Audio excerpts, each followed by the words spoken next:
These two vehicles look very similar. They both have round headlights with square trim surrounding them. They both have flat, squared off grills, flat fenders, and hell, even pretty much the same hood shape. And look at the design of the cab with the nearly flat windshield and the roof that starts low and then rises toward the back. Both trucks have similar configurations with 4 doors and very similarly sized beds, and they were both made by British companies.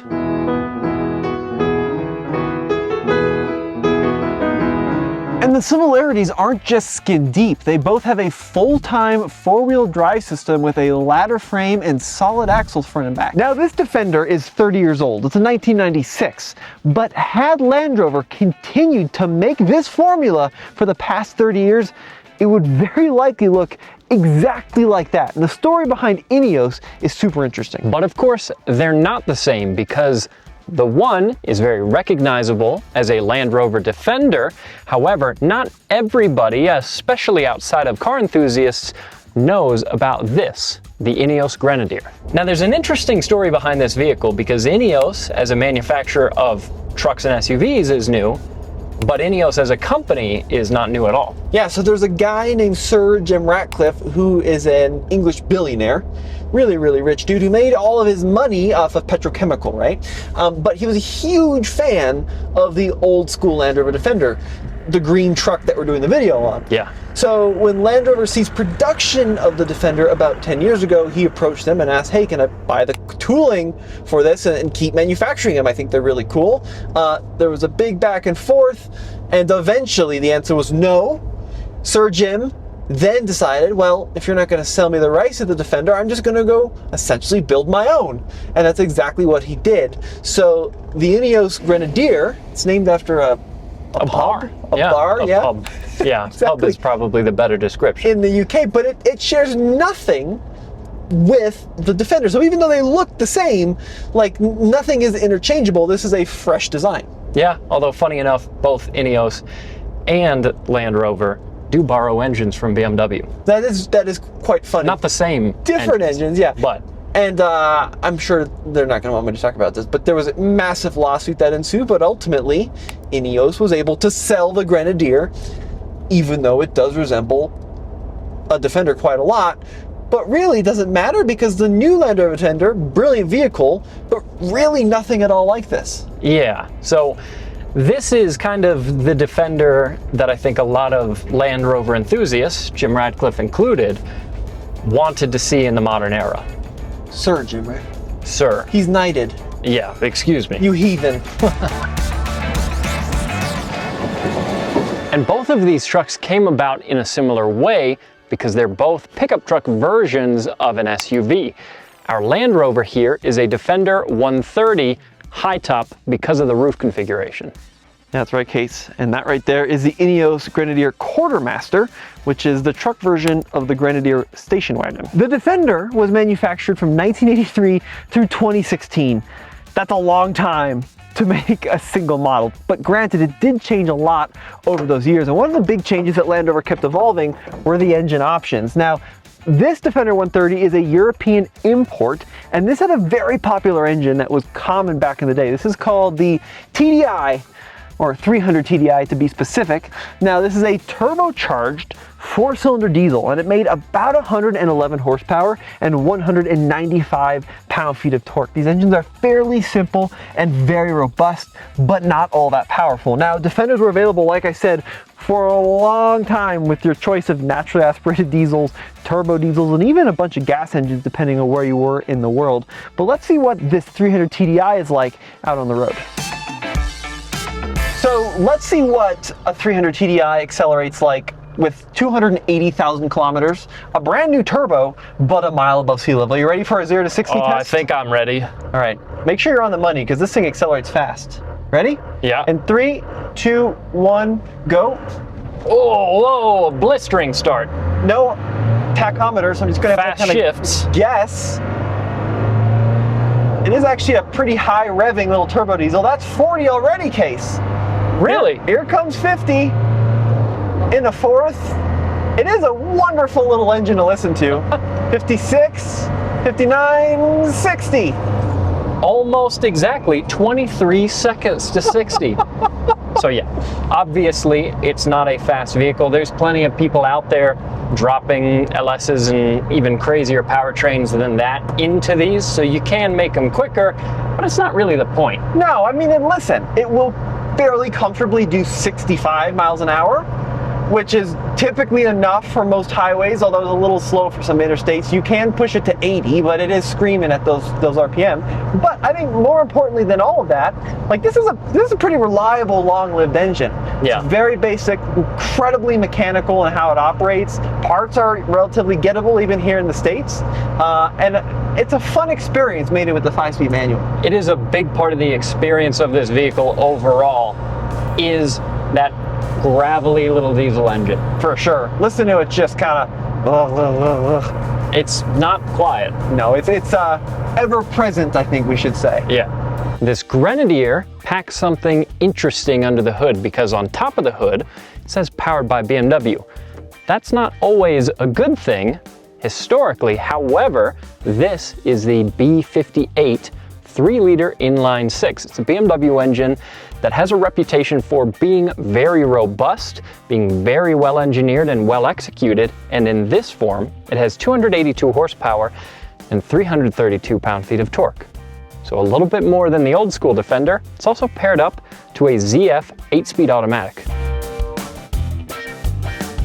Let's see what this Quartermaster does from 0 to 60. Are you ready, Case? Let's go. Oh, it's gonna be close. 40, 50, 60. 8 seconds on the dot, and that was, of course, mile above sea level impromptu. I mean, this is plenty quick. Yeah, absolutely. One of the highlights of this truck is this powertrain combination. ZF makes great transmissions. I like this 8-speed a lot, and the B58 is a very well-regarded engine for a lot of reasons. People I know really wish this thing had a V8 or a diesel, right, like they do abroad. But honestly, this B58, it's so smooth. The programming is so on the money for a 4-wheel drive and an off-roader, and it's just got such a wide bandwidth at what it's good at, except for MPG. It's rated at 14 everywhere. But I love the way this engine drives. It's smooth, it's powerful everywhere, it's just so refined. It's amazing. Yeah, and it's got a lot of torque, which is great. So if you're driving in the mountains, it doesn't have to downshift a ton and live at 5,000 or 6,000 RPM just to get itself up a hill. It really feels plenty powerful, and I love that torque from it. Do you wish it had a manual? No, not really, honestly. And in this kind of vehicle, as a modern brand new machine, I don't think it needs it. Don't let the fancy reupholstered brown leather interior fool you. These Defenders are fundamentally very basic, very utilitarian 4-wheel drives and trucks. There's really not any concessions made for luxury in here whatsoever. Everything was designed to be very cheap and very durable. So here in front of me is where you're going to find all of your controls. In this 1996, everything is mounted to the actual gauge cluster. So your fan speed for your heaters over here, temperature controls to the left, and then that's all your features. You know, just like most Defenders of this era, this one didn't come with a radio. There's no airbags to speak of. There's really no technology at all. The only things that you get are these switches across the dash to open up little vents for airflow. You get, of course, manual winding windows, and you get a B-pillar, which is very conveniently placed right where your left shoulder should be. So they're a little bit cramped, not unbearable, mind you, but certainly not all that luxurious. And the funny thing is, you can spend upwards of $250,000 with a lot of upfitters to try and make these Defenders as luxurious as possible, but they are always still going to be fundamentally very agricultural vehicles. Yes. So it's kind of hard to build a luxury car out of one. I mean, fundamentally, you're driving around in a tin box. So Yep. You can leather line that tin box, but it's still going to be a tin box. Now you would expect that the much more modern and much more expensive Grenadier would have remedied the very utilitarian interior, and in some ways it has, because it is a modern car. So you have a center screen, you have obviously automatic climate control, heated seats, a lot more features like Apple CarPlay and everything, but ultimately it is still pretty utilitarian in here, especially the materials, price considered, are nothing too fancy. It's a lot of hard plastics, things that maybe over time will end up being very durable, but certainly they don't feel extremely high-end. Now, something this interior does really well is the design of it. You've got a lot of cool features. Your center stack of buttons look fantastic. All of these look extremely rugged. They look like something that you would expect to find in some super rugged experimental vehicle. So all of these knobs and switches, really neat. A compass here in the center of the dash, which is a fun thing to have. And then the best part of all of it are the overhead switches. Lots of toggle switches. You have switches for your lockers. You've got all kinds of measurements, information about the vehicle. This model is also optioned with these glass panels in the roof, and that's an expensive option. It's about $2,300 to add those, but it is pretty nice. If you want to get yourself a little extra fresh air, you can pop it open and you have some more fresh air coming inside. The strangest thing that we've talked about ever since they launched these vehicles a few years back is just this BMW shifter living in the middle of the console. It looks out of place, especially next to this much more old school looking shifter for the transfer case. But still, I like the fact that they've given us a real parking brake lever.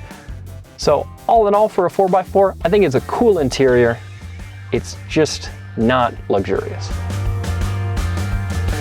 So now we're going to take both vehicles through our Onyx Off-Road Andre's Pit course to see how they do in some light off-roading. So in this Land Rover Defender, let me walk you through the off-road tech.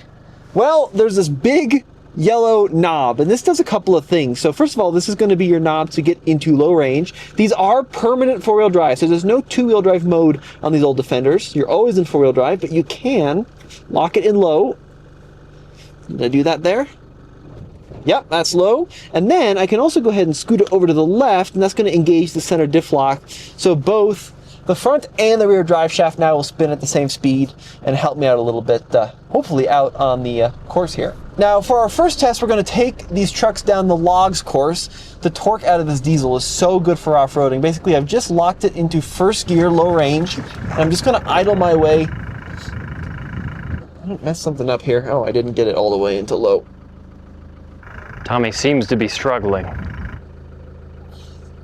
There we go. Now we're all the way in low range. So now I can go first gear, low range, and just let it idle down our logs course. Now, 4-corner coil springs in this Defender, but you will notice the ride is a little rough, and that's because, like I said earlier, these Defender 130s were meant mostly for work, so they've got really stiff springs to handle heavy payload. So they're not super comfy off-road. Of course, I could air it down quite a bit and help it out. But this is a classic Land Rover setup on this one. We've got 16-inch wheels. They may be off a Discovery, because I think this would have originally had steel wheels on it. And then kind of a pizza cutter tire, BFG tire. So traction should be pretty good trying to get up our trenches course. Now, trenches are these holes cut into the earth at offset angles to kind of throw off four-wheel drive systems and make it challenging to simulate real-world conditions. These vehicles didn't have any kind of traction aids in the mid-1990s, so they didn't have factory front rear lockers, as far as I know. Someone correct me if I'm wrong. They didn't have, in this case, ABS or traction control. This is all pre that, but they do have a lot of articulation. So even though we don't have lockers, see, I spoke too soon. This is the problem without lockers. I think I'm gonna have to give it a little bit of momentum up this. Oh man. Yep, this is the problem with open diffs. I'm gonna go second gear, low range. Come on. Give it a little bit of brake.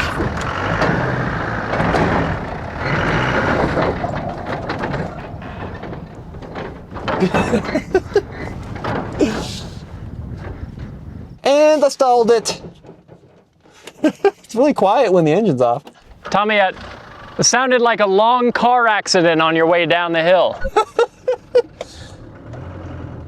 Okay, give it one more go. I'm just gonna cheat. Wow, look what happens when you cheat. Super easy. All right, that was far from a fair test, but I didn't want to put too much strain on the front end on this thing going up that. But you can see, off-roading with open diffs makes things, we'll say, interesting. Now, unlike the old school Defender, this Grenadier does actually have quite a few off-road features in the form of modes. So one thing I'm going to do is select off-road mode. Tells me that I'm now in off-road mode, so functions will be deactivated, ones that aren't necessary. I'm also going to go into neutral, pull up on this collar, get into low range, and just like a Land Rover, push it to the side to lock the center differential essentially. So it's a 50-50 power split between the front and the rear. And then at some point, if I need to, I can also hit my differential locks.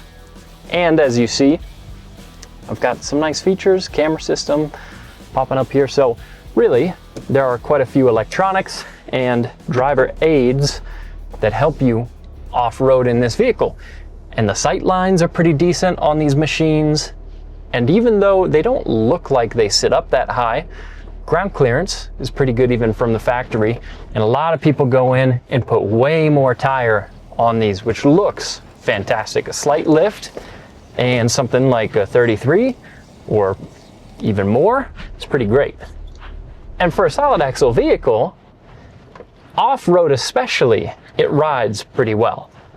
But let's see how the turning radius is, because that has not been a high point on this vehicle in the past.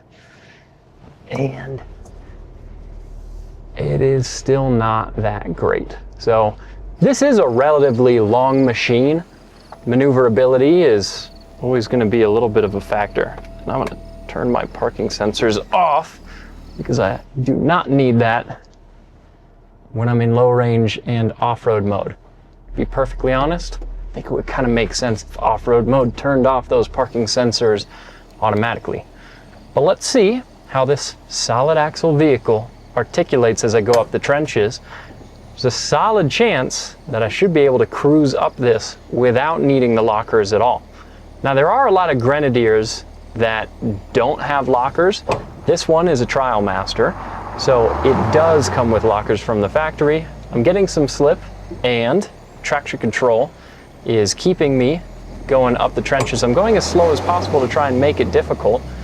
So you can see the brake-based system intervening there, but what I can do is at least attempt to kick on the lockers, which admittedly in the Grenadier, it's a bit of a process, more so than it is on a Wrangler or a Bronco. So they don't kick on quite as easily and as quickly and consistently. It's more along the lines of like how sometimes Toyota products are, going in and out of low range or kicking on lockers.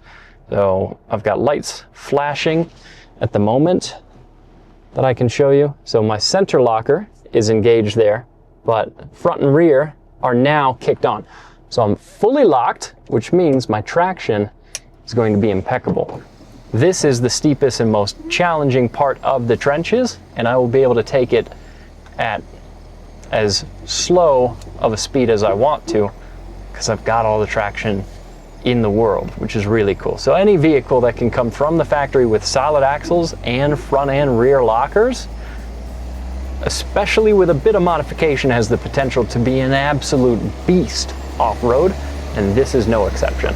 Even spec-wise, there are some stats that are exactly the same between the Defender 130 and the Ineos Quartermaster. I'm talking about wheelbase, 127 inches. Coincidence?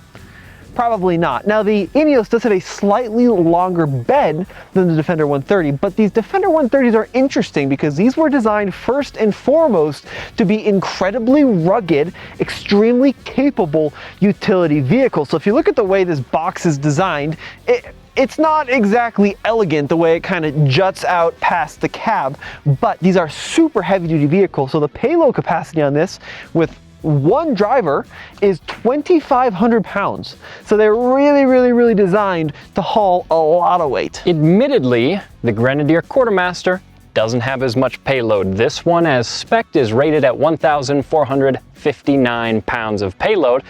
This one's also rated to tow about 7,700 pounds. Somehow, in some world, that old Defender is rated to tow 8,800.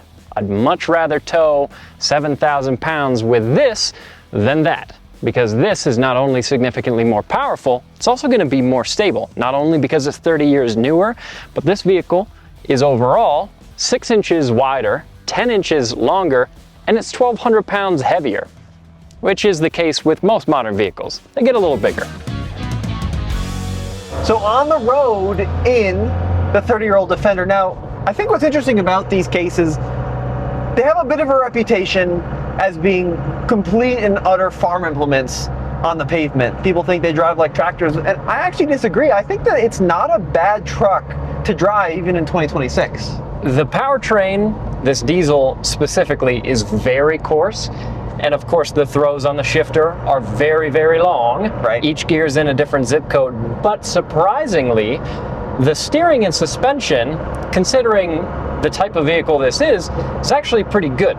This is a much more refined driving vehicle in that sense than a Jeep of a similar era. Yeah, exactly right. I mean, if you compare this to a 90s Wrangler, the steering is like an F1 car and the brakes are incredible. It's all the stuff that's actually attached to the chassis that really compromises the experience. I mean, it's very loud.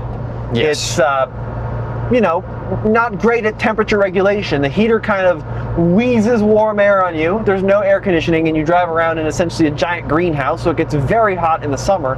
So like, you definitely can, and people have for years, daily driven Defenders, but compared to really any modern car, it's a little bit of a chore. Yeah, comfort is not the primary priority with this vehicle, and ultimately, just the way that it was built and assembled is not how modern cars are put together today. What are you saying, Case? I'm saying that there are gaps, there are questionable items, like these little bits of trim around the lock switches that come off basically every time you unlock the doors. It's just not like a modern car. Yeah, it's an old car. It's an old Land Rover. Specifically. So it's a little bit of a rattle trap, that's for sure. Driving the Grenadier Quartermaster, look, it's not the most focused street vehicle in the whole world. They have made some updates to the steering on newer Grenadiers, and it's maybe a little better, but you can still move the wheel quite a bit before it starts to change direction. So there's a lot of turns from lock to lock, and it's a little vague on center. And you can tell that you're riding on solid axles. It's not the smoothest riding thing in the world, but it's meant to be a rugged 4x4. It's not meant to be the best driving car on the street. That's right, and I think for a truck with beam axles front and back, you're not really going to get much better. And if you really, really, really want manufacturers to keep doing interesting things, then stop complaining, you fools. Everybody complains about the recirculating ball steering in this. Yeah, I get it. It's not a 911, but it's also a rugged four-wheel drive truck. You know, as long as it's not dangerous, which would you consider dangerous? No, absolutely not. Then I think it's totally fine. You know, and the new one's better with the quicker ratio and some of the turning radius improvements. I think as a whole, though, this is a very livable place for road trips and for, you know, daily driving. And I think the upside of it is that this truck versus a truck like the Ridgeline, which has a very car-like driving experience, this feels trucky. Yeah. In the way that it drives, which is kind of cool because you did buy a pickup truck, and you bought specifically a very rugged off-roady pickup truck, so don't you kind of want it to drive like one? Agree. And that's how this one drives. It does not drive like a car, it does not drive like a Honda CR-V, it drives like a pickup truck with solid axles. And that's what it is, for sure. There is one thing I do want to talk about, though, that I will ding it on, and it has nothing to do with the platform. It's the electronic integration, because it is pretty bongy. Can you explain that? Yeah, it pops up a lot of random warning messages, which is not always confidence inspiring in a British in a kind of a British vehicle. It's British, but it's built in France, as a German engine and Italian axles. It's kind of a weird combo. The other odd thing is this center screen where you have all of your gauges. It is a little outside of your line of sight, and in front of you, you just have a little panel that shows you some of your warning lights. So I don't love everything about the layout and the electronics, but I could probably get past it. It's funny, so when we had our Grenadier, not Quartermaster, the big problem with it was the speed dong. Bong. Probably not dong, but speed bong that would warn you when you're going over the speed limit. It turned on with every key cycle. It was very annoying. It was a 3-step process to turn off. Ineos fixed that. Hooray! And then they introduced all this other crap in the new one. Like you were saying, driver attention monitor. Yeah, it's got an attention monitor, which is keep now. Annoying. It's very aggressive. And for some reason today, it's been telling me over and over that there's limited visibility for some of the camera, sensor, safety systems, which doesn't really make sense, because obviously it's not snowing or sleeting, or there's not mud anywhere, and the windshield's perfectly clean. Yeah. So I don't really get it. It's funny, like, the stuff people usually complain about, which is the steering, I have no issue with. It's the stuff that they added to make it meet EU regulations, like the driver assistance stuff, that's just awful. So it's kind of a reverse to what you'd expect out of Quartermaster review. Yeah. You know? So pricing is a really interesting story. Obviously hard to compare because this one is 30 years old, but I can tell you what we paid for this one, $33,500, but typically anywhere between 20 to 40K will get you an imported Defender here in the United States. Now, of course, the Grenadier Quartermaster is brand new, and unfortunately, thanks to something called the chicken tax, which is a 25% tax imposed on imported light-duty vehicles, quite expensive. It starts at $84,000, but if you want one like this one with the winch and the snorkel and a bunch of options, you're looking at $101,000. Over 100 G's for essentially a mid-sized truck. And the crazy thing is, these are holding their value pretty well in the used market. So while you can get a discount for getting one that's a couple of years old, it's not going to be that much of a discount. Funny enough, as similar as these two look, obviously they are very different vehicles. This Defender is incredible for a vintage experience, and especially this little diesel engine makes it really cool, a lot cooler than most. And the Grenadier is a lot more usable every day. It's also really expensive for what it is, but it's also very capable. I don't know, what do you think, Tommy? Well, for me, I think it comes down to the use case. If you're looking for a cool four-wheel drive to take to car shows on the weekend and the occasional trail, save your money and go find yourself an old Defender, because it provides a bigger experience than what the Grenadier does. But at the same time, if you want a truck that you can drive to work every day and take the kids to school, the Ineos is the winner, hands down. Yeah, especially if you're not price sensitive, these Ineos Grenadiers, whether you get just the standard Grenadier or the Quartermaster, they have their flaws, but they also have a lot of personality, which is really cool. Well guys, let us know what you think in the comments section below. Has Ineos done a good job recreating the old Defender spirit? And that's all for this video. You can check us out at alltfl.com. We'll see you next time.